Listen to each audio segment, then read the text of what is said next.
Saluons, l'agneau est souverain. C'est lui le véritable sacrificateur. Nous devons le louer. Nous devons élever son nom. Bien-aimé, merci à toi, toi qui es fidèle à ce rendez-vous de ce vendredi. Que le Dieu de la Bible te bénisse. Dieu est un Dieu qui est fidèle. Et tous ceux qui sont fidèles à ces rendez-vous, il leur tend la main. Bien-aimés, nous sommes dans la continuité de notre thème. Et le thème nous parle que qu'est-ce qui rend un jeûne efficace? Et nous avons dit que ce qui rend un jeûne efficace, nous avons noté quelques points. Nous devons augmenter la fréquence de nos prières. Nous avons dit, nous devons méditer la parole de Dieu. Dans le jeûne, nous sommes appelés à méditer la parole de Dieu. Ceci nous permet de demeurer dans la présence de Dieu. Et nous avons dit, nous devons nous retirer dans un endroit isolé pour que, loin de la distraction, pour que le jeûne puisse aller et atteindre à ses objectifs. Alors, la fois dernière, le mardi, nous avons parlé comment méditer la parole de Dieu. Puisque parmi les choses que nous avons citées, les choses les plus essentielles, qu'est-ce qui rend un jeûne efficace? Donc, nous avons abordé comment méditer la parole de Dieu. Alors, aujourd'hui, nous allons parler, puisqu'il faut augmenter la fréquence de prière. Alors, il n'y a pas une prière universelle, mais entre-temps, nous allons parler qu'est-ce qui rend une prière efficace. Nous avons dit qu'il faut augmenter la fréquence de prière. Mais le problème, comment prier et qu'est-ce qui rend la prière efficace pour que ta prière soit efficace? Alors, nous lisons dans Jean chapitre 11, le 43 verset jusqu'au 44e. Je lis au nom de Jésus-Christ Nazareth. Ayant dit cela, il cria d'une voix forte, « Lazare, sort !» Et le mort sortit, les pieds et les mains liés de bandes, et le visage enveloppé d'un linge. Jésus leur dit, déliez-le et laissez-le aller. Alors, bien aimés, nous comprenons, là où nous venons de lire, la situation était la situation de notre Seigneur Jésus face à Lazare. Lazare mort, enterré. 4 jours après, c'est le Seigneur qui prie. Et dans sa prière, le mort revient à la vie. Alléluia. Nous constatons que c'était une prière très efficace. Alléluia. Une prière, je dis bien, très efficace. Vous savez qu'il y a des prières qui donnent des démangeaisons au diable, à l'ennemi. Tu pries, il est en train de se moquer de toi. Mais il y a des prières qui font clouer l'ennemi. Il y a des prières qui font déplacer les montagnes. Alléluia. Il y a des prières qui changent beaucoup de choses. Mais à quel moment la prière se retrouve efficace? Quelqu'un décédé, mort, ça fait 4 jours. 4 jours. Quand on parle de 4 jours, il y a déjà la décomposition. La situation est devenue trop tard. Vous comprenez même, lorsque Marie et Marthe, quand Jésus était de retour, l'une d'elles va dire au Seigneur, mais si tu étais là, notre frère ne devait pas mourir. Mais Jésus savait qu'en lui, il y avait une prière efficace. Alléluia. Jésus savait qu'en lui, il y avait beaucoup de vertus. En lui, il n'y a pas de trop tard. Alléluia. Oh, j'aimerais dire à quelqu'un qui a perdu déjà de l'espoir. J'aimerais dire à quelqu'un qui n'a plus d'espoir sur sa situation. La Bible dit que tout est possible à celui qui croit en qui? En Jésus-Christ de Nazareth. J'aimerais dire à quelqu'un qui a perdu la foi par rapport à sa situation. Quelqu'un qui a perdu la foi par rapport à la grandeur de ses situations. Peu importe la montagne qui s'est élevée, Jésus est capable. Jésus est capable, bien-aimé. Ne démissionne pas. Lazare était mort, ça fait 4 jours. Quand quelqu'un trouve la mort 4 jours enterré, il y a déjà la décomposition. Mais vous avez compris, quand Jésus s'est mis debout et il a crié, la Bible dit, nous réalisons, ayant dit cela, qu'est-ce que Jésus a dit? Il s'est adressé au Père. Père, je sais que tu as toujours exaucé ma prière. Alléluia. Je sais toujours. Et quand il cria, ayant dit cela, il cria d'une voix forte, Lazare sort, avec une tonalité comparable, pas comparable à n'importe qui. Alors, bien-aimé, maintenant, qu'est-ce qui rend cette prière efficace? À quel moment tu pries pour que ta prière soit efficace? Bien-aimé, n'oubliez pas que quand on parle de la prière, c'est demander et recevoir. La définition la plus simple. La prière, c'est demander et recevoir. La prière, c'est la communication aussi entre deux esprits. Un esprit supérieur et un esprit inférieur. Car c'est le supérieur qui bénit. Et lorsqu'on parle aussi de la prière c'est aussi la communication avec Dieu. La prière aussi, nous avons dit, c'est demander et recevoir. Alors parler de quelque chose d'efficace, c'est quelque chose qui a un bon résultat. Alléluia. Et je déclare que ta vie maintenant, que cette vie soit affectée, que les bons résultats t'accompagnent. Que les bons résultats soient avec toi dans toutes tes entreprises. Tout ce que tu entreprends, je t'interdis d'échouer. Si tu es d'accord, tu me donnes un bon amen. Amen. Je t'interdis de connaître l'échec dans ta vie. Et je déclare à partir d'aujourd'hui que tu sois comme un phénomène spirituel. Tu sois comme un extraordinaire. Amen. Au nom de Jésus-Christ Nazareth. L'efficacité, c'est quelque chose qui a de bons résultats. Et je dis à quelqu'un, à partir d'aujourd'hui, tu donneras de bons résultats. À partir d'aujourd'hui, tout ce que tu vas entreprendre, et il va avoir de bons résultats. Et je t'appelle par maman ou monsieur, bon résultat. Si tu le crois, que cela te soit accordé au nom de Jésus-Christ. Même si tu avais connu l'échec hier, mais à partir d'aujourd'hui, c'est le bon résultat qui vont t'accompagner. Bien-aimé, parler de la prière, vous comprenez que la prière renverse les montagnes. La prière détruit les vœux du diable.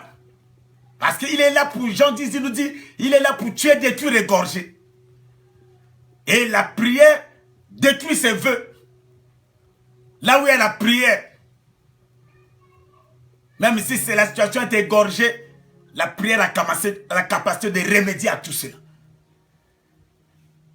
La prière, comme nous avons su le dire, Matthieu 17, 20, nous dit qu'elle fait déplacer les montagnes.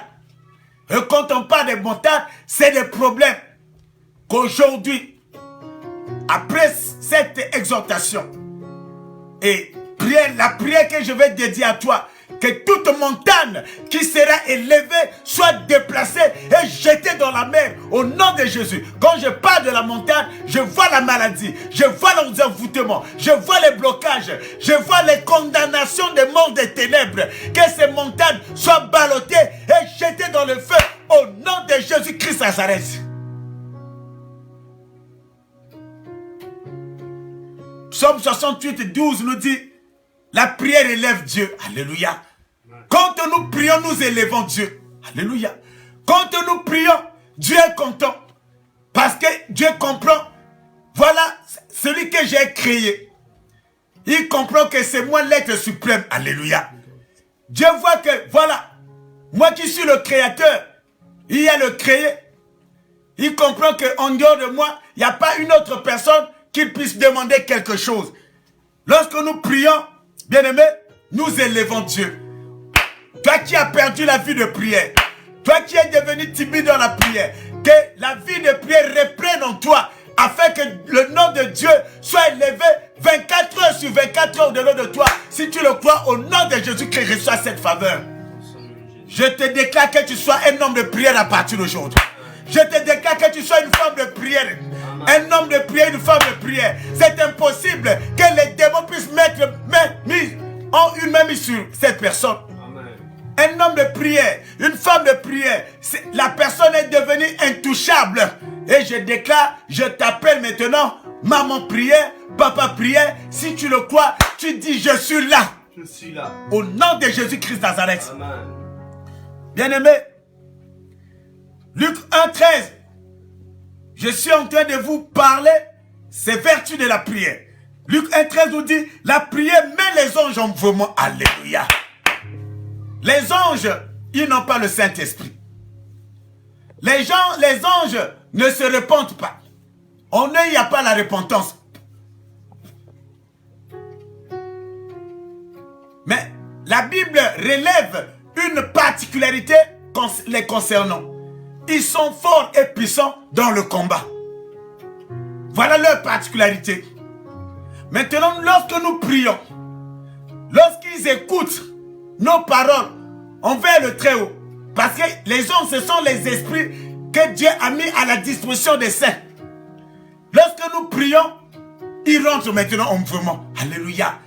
Je déclare à partir d'aujourd'hui, quand tu vas prier au nom de Jésus, que les anges de combat soient maintenant en mouvement en faveur de toi. Que les anges qui te protègent, ils s'élèvent afin de contrecarrer, afin de confondre tes adversaires, tes pharaons, tes Aman, au nom de Jésus-Christ. Si tes anges ne se mouvent pas, parce que tu n'as plus, quand tu perds la vie de prière, les anges sont devenus mous. Quand tu perds la vie de prière, les anges ne fonctionnent plus. Mais je sais que cet après-midi, je le crois, à partir d'aujourd'hui, le moteur de la vie de prière en toi va démarrer maintenant. Au moment que tu m'écoutes, ce moteur va prendre une vitesse de croiseur. Si tu le crois, tu dis, je reçois au nom de Jésus-Christ Nazareth. Et tu comprends qu'un homme de prière, ces anges ne sont pas stables. À tout moment, ils sont en mouvement. Un homme de prière donne beaucoup de travail à ses anges. Et je le déclare à partir d'aujourd'hui que tes anges, ils seront maintenant chargés de beaucoup de travail. C'est leur travail, bien-aimé. Imagine, toi, tu travailles pour quelqu'un. Tu viens à la maison, tu es son chauffeur. Vous ne sortez pas, vous n'êtes pas... Vous êtes figé seulement à la maison. Il sort de sa maison, il nettoie sa cour, il lave les habits, et le soir, il dit, bon, à demain. Et la fin du mois, il te tend le salaire. Tu seras qu'avec ceci, si tu es conscient avec ce salaire, tu seras mal à l'aise. Parce que tu n'as rien fait. Les anges sont là à nos côtés pour nous accompagner. Lorsque nous sommes les hommes, les femmes de prière, les anges sont en mouvement 24 heures sur 24. ça serait difficile que l'ennemi puisse te surprendre. Bien-aimé, Actes chapitre 3, verset 1, 9, nous parle que la prière délivre. Lorsque tu es un homme, une femme de prière, tout ce que l'ennemi peut s'aimer en toi, ça va être déraciné. La Bible nous dit que c'est pendant que nous dormons que le diable sème son ivraie. Mais si tu as une chaîne de prière, avant de dormir, tu pries. Quand tu te réveilles, tu pries. Même si le diable a sémé, le temps que tu pries, bien aimé, tout ce que le diable a sémé, la prière a la capacité de tout déraciner. Oh, je déclare au nom de Jésus-Christ, maintenant, même si les lieux de culte sont fermés, même si le diable a eu à sémer des choses dans les églises, dans les ruelles, au Père, oh, bien aimé, que les prières que nous élevons à Dieu, que c'est toutes ces invocations, toutes ces semences, je les déclare déracinées au nom de Jésus-Christ Nazareth. Bien-aimé, voilà quelques vertus, ce que nous avons appelé les prières. Jésus a déclaré, le mot est sorti. 1 Roi chapitre 17 verset 1 nous dit, il dit à Achab, ça c'est Élie, l'Éternel est vivant, le Dieu d'Israël, dont je suis le serviteur. Il n'y aura ces années ni rosée ni pluie, sauf à ma parole. Alléluia. Aussitôt déclaré, l'homme de Dieu a déclaré, 3 ans, il n'y a eu ni rosée ni la pluie. Qu'est-ce qui donne cette efficacité à cette déclaration? Bien-aimé,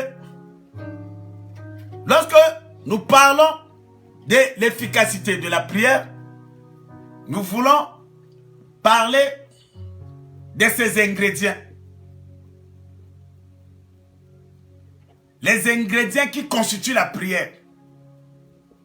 Lorsque tu manges, lorsque nos mamans, nos sœurs préparent, qu'est-ce qui donne à la nourriture un goût agréable? Ce sont les ingrédients. Et également, ce qui donne la prière l'efficacité, ce sont les ingrédients également. Alors, bien-aimé, le premier ingrédient qui donne l'efficacité à la prière, c'est la foi. C'est la foi, bien-aimé. Lorsque tu pries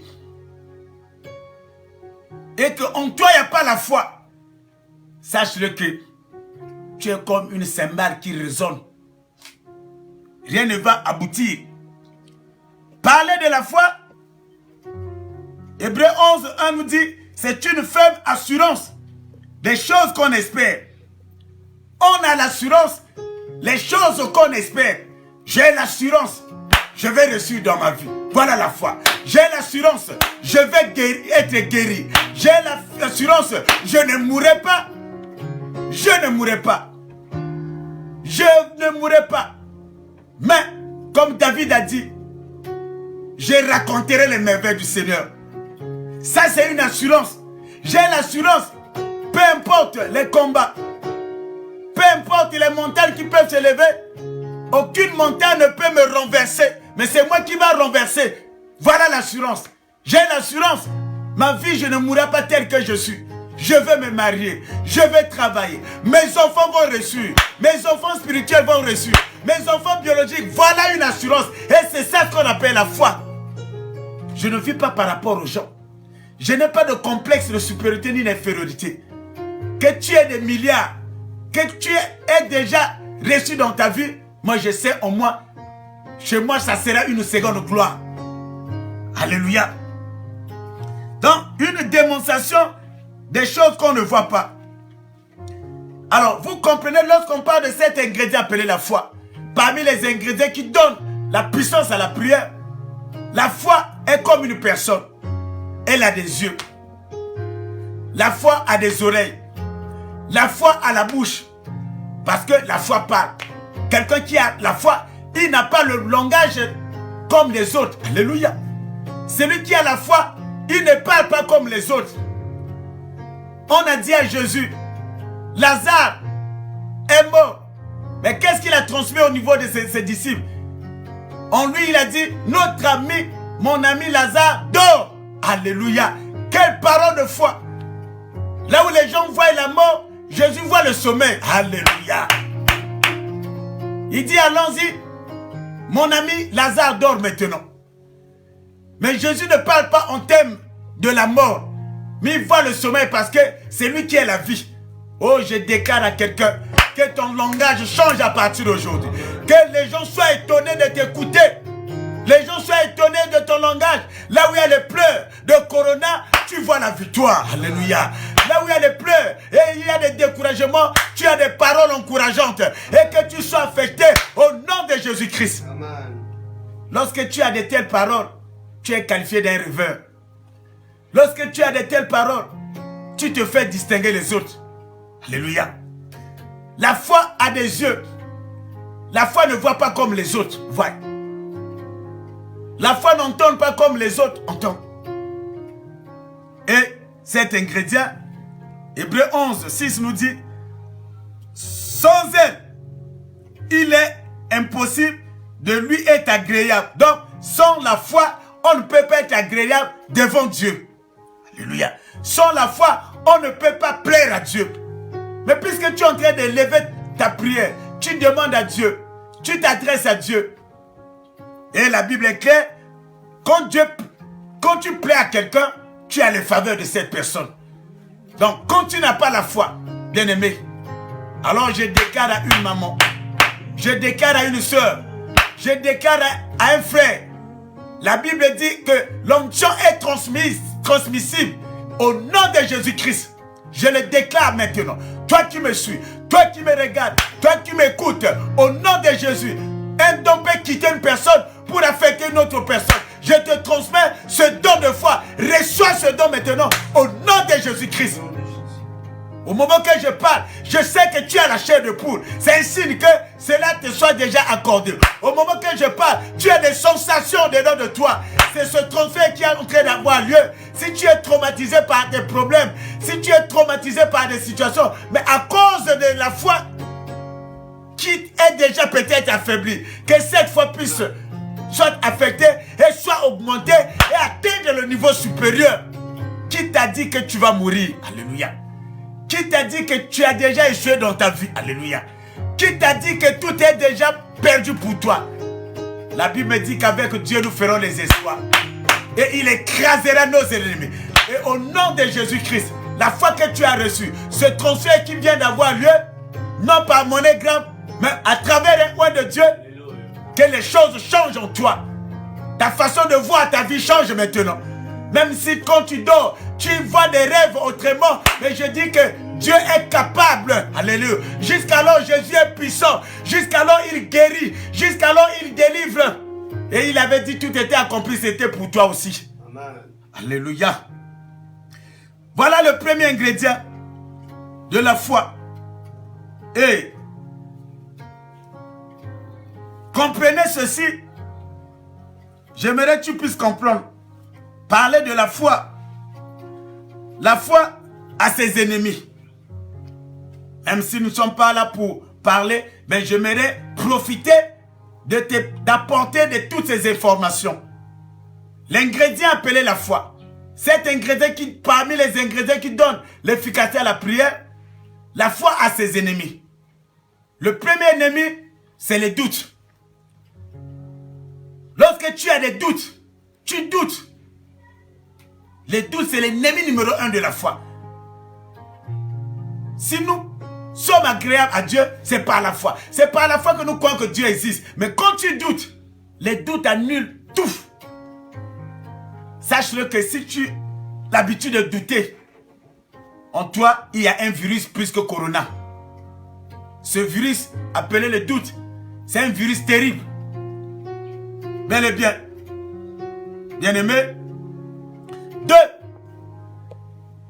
Les ennemis de la foi, nous avons l'hésitation.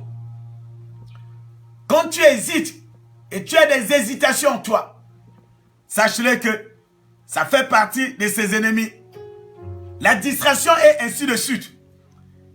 Alors, Vous allez comprendre aussi, la foi a des principes, parmi lesquels, lorsque tu es à cet ingrédient, lorsque tu as ce don, la foi marche avec ses principes. Et lorsqu'on parle de la foi, elle doit être dirigée. Elle doit être orientée vers un but précis. La femme qui avait la perte de sang, qu'est-ce qui s'était passé en elle? Elle s'est dit, en quittant sa maison, elle sait qu'il y a cette personne, cet homme, c'est lui qui guérit, c'est lui qui délivre. Elle s'est dit, quand je vais arriver là-bas, le fait de toucher à son habit, je serai guéri. Voilà. Une foi oriente, la foi a un but, atteindre. Et lorsqu'elle est arrivée, il y a beaucoup de gens qui bousculaient le Seigneur. Mais elle a bousculé le Seigneur avec une autre particularité. Jésus a dit, qui m'a touché? Même les disciples ont dit, oh, mais maître, il y a beaucoup de gens qui sont en train de bousculer. Mais comme il y a quelqu'un, il y avait quelqu'un qui, sa foi avait des buts à atteindre, avait des objectifs. Sa foi était orientée. Alléluia. Et dès qu'il a touché, une force est sortie de Jésus. Tu dois avoir la foi quand tu fais quelque chose. Ta foi doit être orientée.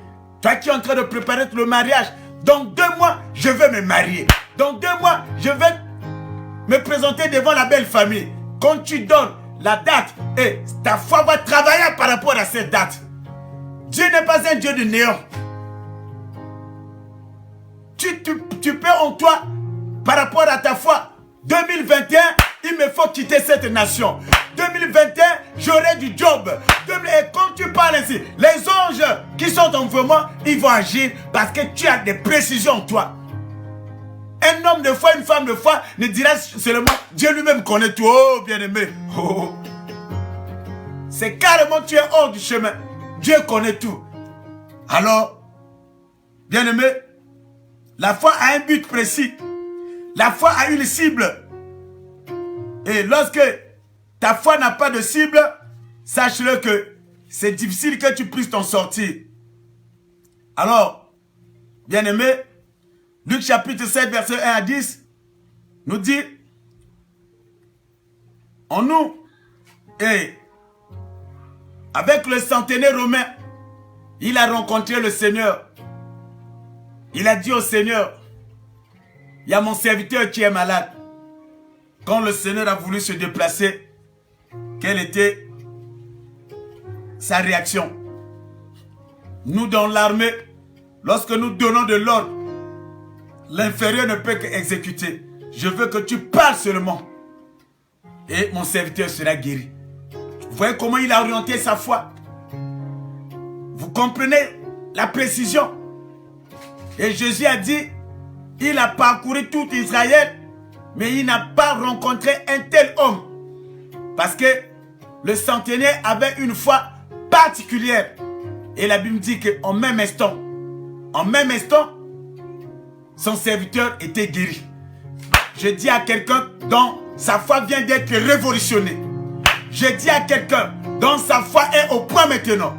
Je dis à quelqu'un qui est en train, toi qui es en train de m'écouter, toi qui es en train de me suivre, et en toi, tu as l'assurance que celui qui parle, ça c'est la parole de Dieu. Celui qui parle, il parle de la part de Dieu. Celui qui parle, c'est un roi de Dieu. Et je le déclare, par rapport à la révolution de ta foi, tout ce que tu es en train d'entreprendre, ça va aboutir. Tout ce que tu vas entreprendre, tu vas réussir. Et que je dis qu'aucun sorcier, aucune domination ne peut avoir une mainmise sur toi. Bien-aimé, vous comprenez que la prière de la foi nous conduit dans des visions, dans des songes. Alors, bien-aimé, voilà, nous allons nous arrêter sur ce premier ingrédient. J'ai l'assurance que tu es béni cet après-midi. Qu'est-ce qui rend la prière efficace? On a voulu parler des ingrédients qui composent la prière. Jésus qui se met devant la tombe de Lazare, frère, il faut avoir la foi pour affronter de telles choses. Sinon, tu vas te dire en toi, si j'échoue, les gens vont crier sur moi.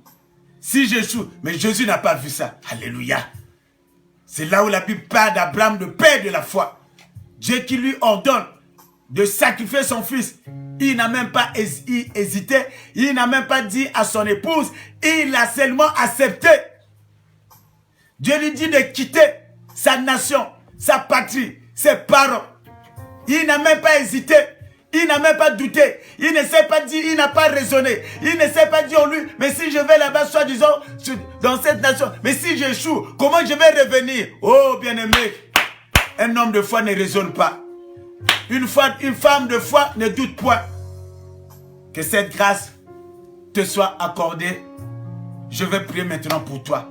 Et la prière aujourd'hui, elle va être efficace pour toi parce que tu as entendu quelque chose qui t'a révolutionné.